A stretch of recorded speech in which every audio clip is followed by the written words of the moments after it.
Bonjour bien-aimés dans le Seigneur, nous sommes contents d'être dans la maison du Seigneur ce matin. Comme vous le savez, ça fait bientôt 2 mois qu'on a commencé le thème du combat spirituel. Nous sommes en train de voir toutes les armes que le chrétien doit utiliser, toutes les armes que Dieu met à la disposition du chrétien. Donc nous avons vu au départ qu'il y avait 5 armes défensives et il y avait une arme offensive. Donc les armes défensives, ce sont des armes qui nous permettent de nous protéger contre les traits enflammés de l'ennemi. Et les armes offensives, ce sont les armes que nous utilisons pour aller nous battre, pour aller au combat. Donc nous allons projeter les armes du chrétien, nous allons voir qu'il en a plusieurs. Parmi ces armes, nous avons 5 qui sont offensives. C'est comme ça que s'habillait le soldat romain. Et dans cette image, nous avons l'armure du chrétien, selon le symbolisme que donne l'apôtre Paul dans Éphésiens 6, versets 10 à 18. Nous avons l'armure du chrétien. Et ici, nous avons dit que nous avons 5 armes défensives. Les armes qui nous permettent de nous défendre, de nous protéger contre les flèches de l'ennemi. Quand l'ennemi nous attaque avec des flèches, pour nous protéger des flèches de l'ennemi, nous avons cette armure. Et parmi les 5 armes défensives, nous avons le casque. C'est une arme qui nous permet de nous protéger. Et nous avons aussi pris l'exemple d'un soldat moderne. On a vu aussi que le soldat moderne porte un casque. Ce casque joue le même rôle que pour le soldat romain. Donc c'est une arme défensive. Nous avons aussi le bouclier. Le bouclier est une arme défensive. Il permet de parer les flèches de l'ennemi. Et nous avons aussi aujourd'hui, quand il y a des émeutes, les policiers utilisent des boucliers. Vous avez déjà vu ça à Paris. Ça passe à la télé. Donc ça n'a pas changé. C'est aussi une arme défensive. Nous avons aussi la cuirasse. Ça, c'est la cuirasse. C'est aussi une arme défensive. Et nous voyons encore aujourd'hui, les policiers ou les soldats portent des gilets pare-balles. Donc nous avons fait un parallèle entre le soldat romain et le soldat moderne, contemporain. Vous avez la ceinture. La ceinture permet de bien serrer, bien ajuster la cuirasse, mais aussi de protéger les reins. Mais aussi, elle permet d'avoir près de soi les armes offensives. Amen. Et nous avons aussi les chaussures. Les chaussures ici aussi permettent de nous protéger. Donc, il ne mettra pas les sandales ou les baskets. Il mettra les chaussures qui nous permettront de marcher dans tous les terrains, que ce soit boueux ou là où il y a des épines. Amen. Et ces chaussures vont aussi permettre de protéger ses jambes. L'épée permet d'aller attaquer l'ennemi. Donc nous avons ici cité 5 armes qui sont défensives. Une seule est offensive. C'est-à-dire que tu vas attaquer. Donc ici, ce soldat attaque par cette arme qui est l'épée. Amen. Et nous avons dit qu'il y avait une chose qui couronne le tout. Ce qui couronne le tout de l'armure du chrétien, de l'armure du soldat, c'est la stratégie. Ce soldat, pour gagner le combat, il faut qu'il y ait une bonne stratégie. Il faut que cette bataille se forme autour d'une stratégie et une stratégie qui marche, qui réussit. Amen. Et ici, quelle est la stratégie pour ce soldat? C'est que les généraux vont mettre en place le renseignement militaire. Vous connaissez l'histoire dans la Bible avec Josué. Josué, commençons déjà par Moïse. Moïse envoie les gens, les Israélites, dans Canaan pour aller explorer le pays. Ces gens, ils ont vu que les Cananéens étaient des géants. Et ils sont rentrés dans le camp en tremblant. Ils ont dit à Moïse que nous sommes comme des sauterelles devant ces géants. Nous sommes minables, nous ne sommes rien du tout. Et devant ces personnes, nous ne pourrons pas résister. Et il n'y avait que 2 personnes qui ont été justes et qui ont eu la foi devant ces géants. Et ces personnes, il y a Caleb et il y a Josué. Et ils ont été récompensés pour leur bravoure, pour leur courage. Et nous voyons que pour que Moïse, pour que Josué puisse gagner cette bataille, Dieu a donné à ses serviteurs l'intelligence de mettre en place le renseignement. Et aujourd'hui, nous savons aussi que dans l'armée moderne, l'armée n'a pas de force sans le renseignement. Le renseignement permet de mettre en place une stratégie pour pouvoir vaincre l'ennemi. Et ici, ce soldat pourra gagner la bataille que si, autour de cette bataille, les généraux ont mis en place une bonne stratégie pour détruire l'ennemi. Mais nous avons dit aussi au départ que le bon combat spirituel, pour qu'il marche, pour nous qui sommes chrétiens, il faut qu'il y ait aussi une stratégie.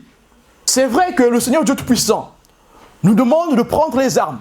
Dans Éphésiens chapitre 6, à partir du verset 10 jusqu'au verset 18, le Seigneur Dieu dit « Fortifiez-vous, gardez courage, prenez les armes. » Et il dit « Prenez toutes les armes. » Celui qui veut aller au combat, s'il ne prend pas toutes les armes, il sera vaincu par l'ennemi. Donc je fais un résumé pour ceux qui ont pris l'enseignement au milieu. Non, nous allons relire le texte. Nous allons nous lever pour relire tout le texte, pour faire un très bon résumé. Éphésiens chapitre 6, versets 10 à 12. Lisons la parole du Seigneur. « Au reste, fortifiez-vous dans le Seigneur. Quand on va au combat, le commandant des troupes, ce soir-là, va fortifier les combattants, n'est-ce pas? Les soldats. Quand on va au combat, le commandant, le matin, avant de s'engager dans le combat, il fortifie les troupes, n'est-ce pas? Mais ici, nous voyons aussi que le Seigneur Dieu dit, au reste, fortifiez-vous dans le Seigneur. Donc, il faut être courageux pour s'engager dans le combat. Et par sa force toute puissante. Nous ne sommes pas courageux dans ce combat par notre propre force. Nous sommes courageux dans ce combat par la force que nous donne le Seigneur. Si le Seigneur ne nous fortifie pas par sa toute puissance, nous ne serons pas forts dans le combat. Voilà pourquoi ici, Paul, inspiré par le Saint-Esprit, demande au peuple de Dieu de se fortifier, pas par leur propre intelligence, pas par leur propre courage, mais par le courage venant du Saint-Esprit. Amen. Le verset 11, « Revêtez-vous de toutes les armes de Dieu afin de pouvoir tenir ferme contre les ruses du diable. » Ce soldat ici ne peut pas gagner la bataille si il ne se revêt pas de toutes les armes de Dieu. Et nous aussi, nous ne pouvons pas gagner la bataille si nous ne nous revêtons pas de toutes les armes de Dieu. Voilà pourquoi Paul ici dit, revêtez-vous de toutes les armes. Alors nous avons dit qu'ici il y a 6 armes, plus la stratégie militaire. Alors celui qui se revêt que de 5 armes ne pourra pas gagner la bataille. Vous savez, quand vous êtes venus à Christ, quand nous sommes venus à Christ, nous nous sommes engagés dans un conflit. Un conflit a été mis en place. Autrefois, il n'y avait pas de conflit parce que nous nous appartenons à Satan. Une fois que nous venons à Jésus, une fois que nous disons oui à Jésus, alors nous appartenons à Jésus et là un conflit s'installe. Le conflit s'installe entre le Seigneur qui est en nous et Satan qui veut détruire tout ce qui appartient au Seigneur. Amen. Et là le conflit est grand. Voilà pourquoi Paul pouvait dire dans Romains chapitre 1, le bien que je veux faire, je ne le fais pas. Le mal que je ne veux pas faire, je le fais. C'est ça le combat, ça c'est la base du combat. Le premier combat spirituel que le chrétien mène, c'est celui qui est intérieur. Si tu arrives à dompter la bête qui est à l'intérieur, alors tu pourras combattre le bon combat. Voilà pourquoi l'apôtre Paul dit à Timothée, mon fils, combat le bon combat, le combat de la foi. Amen. Donc si tu es enfant de Dieu, si nous sommes des enfants de Dieu, nous devons nous revêtir de toutes les armes afin de pouvoir tenir ferme contre les ruses du diable. Si tu prends 5 armes sur 6, tu n'auras pas assez de force pour tenir bon contre toutes les ruses du diable. Tu vas tenir bon contre quelques ruses, mais pas contre toutes les ruses. Amen. Voilà pourquoi il faut prendre toutes les armes. Car nous n'avons pas à lutter contre la chair et le sang, mais contre les dominations, contre les autorités, contre les princes de ce monde, de ténèbres, contre les esprits méchants dans les lieux célestes. Ce soldat romain, quand il va en guerre, c'est pour aller tuer les êtres humains, comme lui. Mais nous, notre guerre, quand nous allons en guerre, ce n'est pas contre les êtres humains, C'est ni contre ton oncle, ni contre ton grand-père, je ne sais pas qui, contre ton voisin ou contre ton directeur, contre ton boss. C'est pas contre ton patron. Nous allons au combat pour combattre contre l'ennemi. L'ennemi de notre âme, c'est Satan. Amen. C'est pourquoi, prenez toutes les armes de Dieu. Et là, il insiste. Prenez toutes les armes de Dieu afin de pouvoir résister dans le mauvais jour et tenir ferme après avoir tout surmonté. Le mauvais jour finit par arriver pour nous tous. Si tu es venu à Christ et tu croyais qu'il n'y aura plus de mauvais jours, tu t'es trompé. Quand on vient à Christ, on aura les mauvais jours. Mais comment tenir ferme dans les mauvais jours? Pour tenir ferme dans les moments d'épreuve, il faut prendre toutes les armes, sans négliger une seule. Tenez donc ferme, ayez à vos reins la vérité pour ceinture, revêtez la cuirasse de la justice, mettez pour chaussure à vos pieds le zèle que donne l'évangile de paix, prenez par-dessus tout cela le bouclier de la foi avec lequel vous pourrez éteindre tous les traits enflammés du malin. Prenez aussi le casque du salut et l'épée de l'esprit, qui est la parole de Dieu. Faites en tout temps par l'esprit toutes sortes de prières et de supplications. Veillez à cela avec une entière persévérance et priez pour tous les saints. Amen. Donc nous voyons ici le soldat avec les 5 armes défensives et une arme offensive pour aller à l'attaque de l'ennemi. Et nous avons ce qui va autour, c'est la stratégie. Sans la stratégie militaire, il n'y a pas de victoire. Et donc nous aussi en Christ, il y a une stratégie autour de ce combat. Il y en a qui, quand ils sont arrivés en Christ, il y a eu un conflit, mais ils ont voulu fuir le conflit. Celui qui veut s'échapper du conflit ne pourra pas être dans le combat spirituel. Pour rentrer dans le combat spirituel, il faut accepter qu'il y ait conflit. Celui qui accepte qu'il y a conflit, alors il pourra combattre le bon combat. Maintenant, le chrétien qui rêvasse, qui croit qu'il n'y a pas conflit, je suis à Christ, c'est bon, tranquille, je peux dormir tranquillement, celui-là, il a tout faux. Parce que il faut qu'il y ait conflit, et parce qu'il y a conflit, alors nous pouvons accepter de rentrer dans le combat. Nous pouvons accepter que le Christ agit en nous et il nous aide dans le combat. Amen. Souvent, nous prenons un exemple très simple. Le conflit, c'est ce que Paul dit. Je veux faire le bien, mais le bien que je veux faire, je ne le fais pas. Je fais le mal que je ne veux pas faire. Amen. Ça, c'est typique d'un conflit. Le conflit qui est en nous. Voilà pourquoi le premier combat, c'est le combat intérieur, comme nous l'avions défini au départ de cet enseignement. Amen. Le premier conflit agit en nous dans nos pensées. Voilà pourquoi nous avons dit dans les enseignements au début qu'il est très important d'avoir le casque du salut afin que quand ce conflit va commencer à prendre place, le casque du salut nous protège contre ce conflit. Ça commence par des mauvaises pensées, non seulement des mauvaises pensées, mais aussi des mauvaises doctrines. Les faux enseignements, ou encore les enseignements inachevés.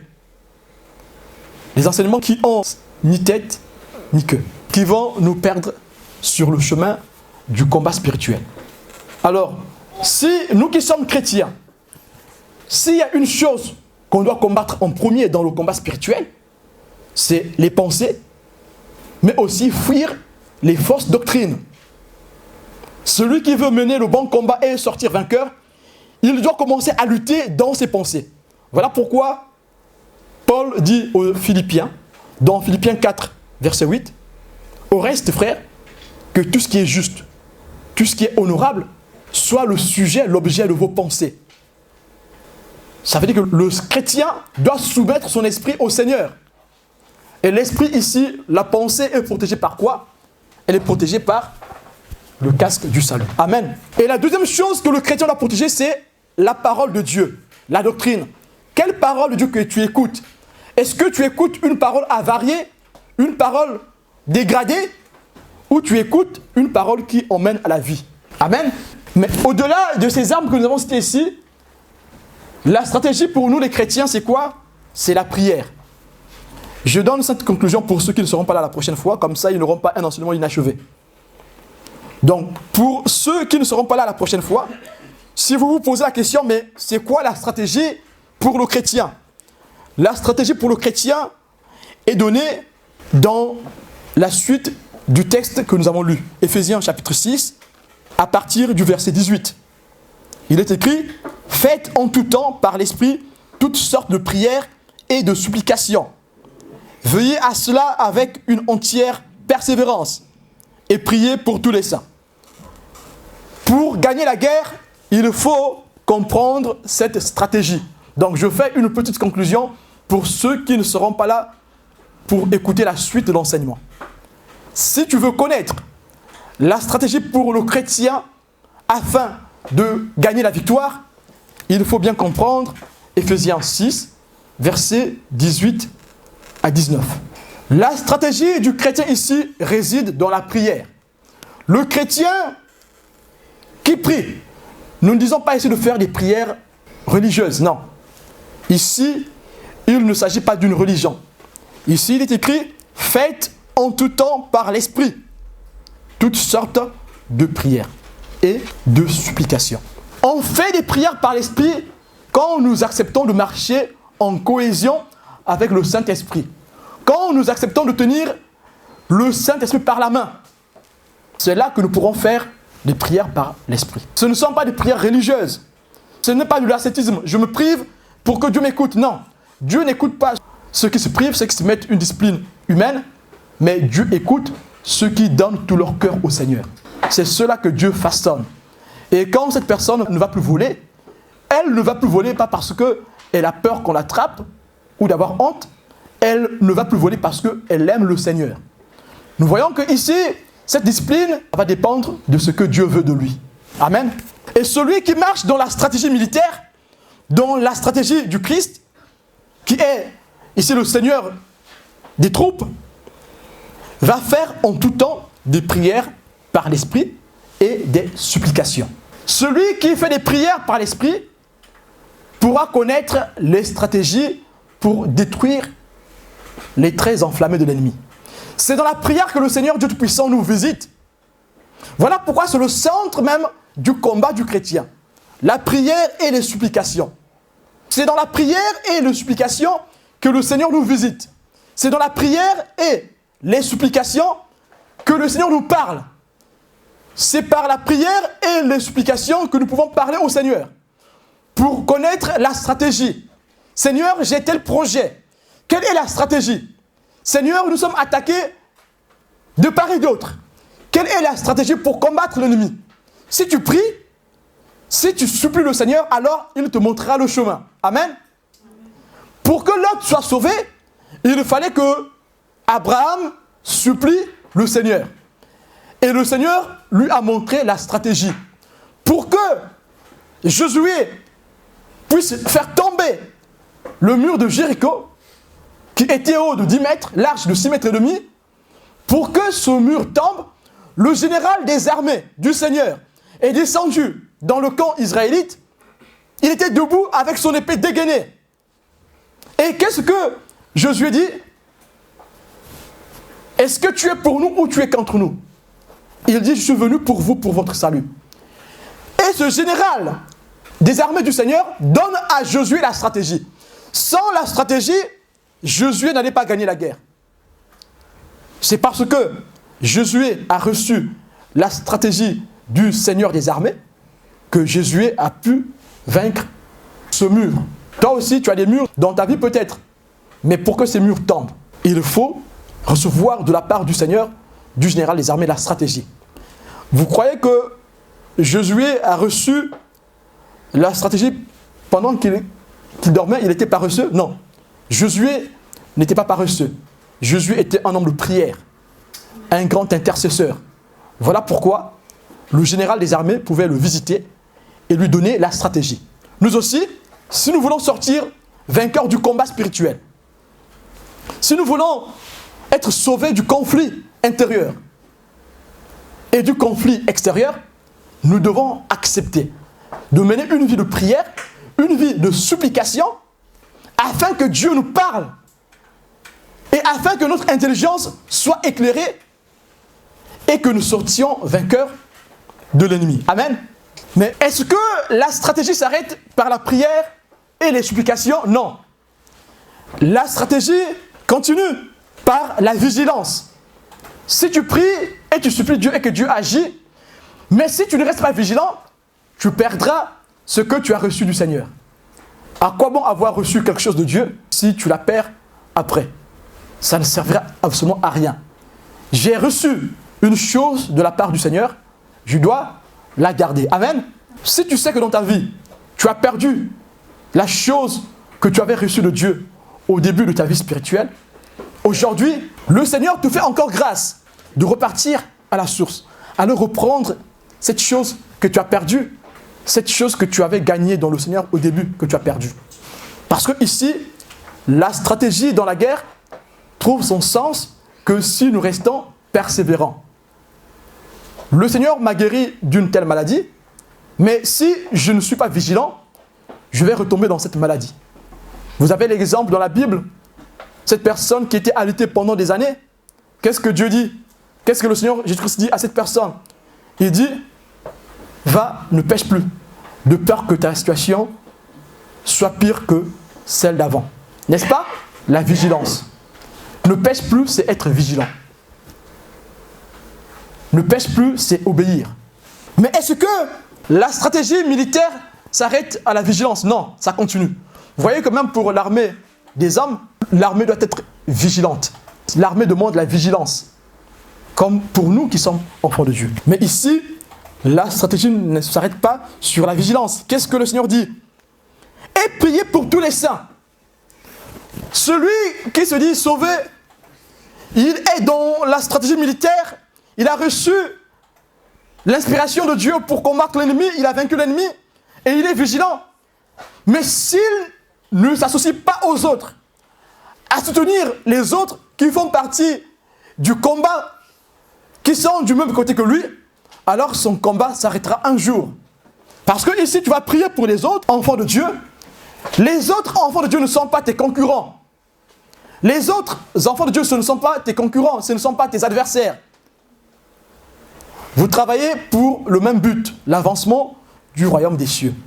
Et donc, la communion fraternelle fait partie de la stratégie pour gagner la victoire. Un chrétien qui s'isole, qui est centré sur lui-même, qui est centré sur sa réussite, quel que soit le don qu'il a reçu de Dieu, ne pourra pas aller loin dans sa quête. Donc, il échouera. Voilà pourquoi ici, la stratégie est conclue dans ce texte par cette communion qu'il doit avoir entre le saint et les autres saints. Amen. Pour prier pour les autres, il faut être en communion avec eux. Nous ne parlons pas ici d'une communion physique. On parle ici d'une communion spirituelle. Amen.